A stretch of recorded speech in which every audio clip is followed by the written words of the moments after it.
Hi, it's Jason from Eats and Beats.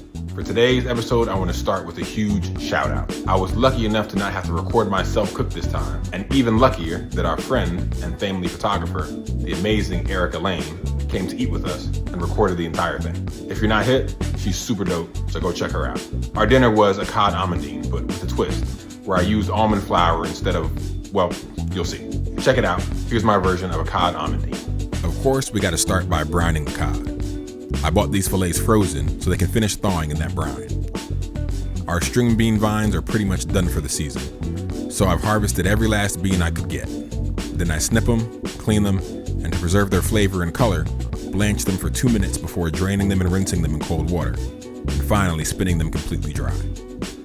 I'm snipping some fresh sage to make some sage brown butter.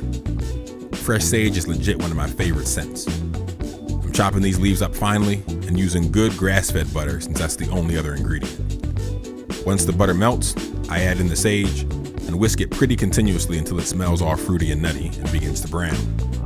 We're going to use this deliciousness to top our dish at the end. Next, it's time to peel some turnips, cutting them into rough chunks, and we do the same with the sweet potato. I'm saving those peels to freeze for vegetable stock later. Some salt, cover with water, and boil until tender.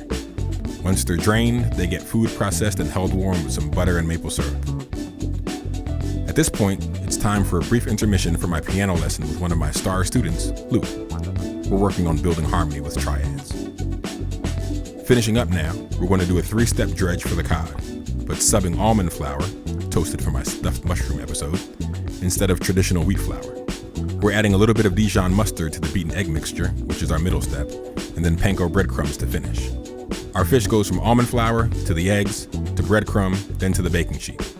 A light spray of olive oil so they brown evenly and into the oven at 425 for 15 minutes. The string beans get salt, olive oil, a hot wok, and some balsamic vinegar.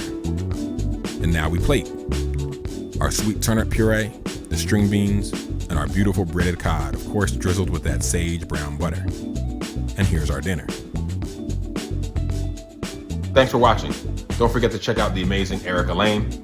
And as always, like, share, follow, comment, and let me know what you want to eat for dinner.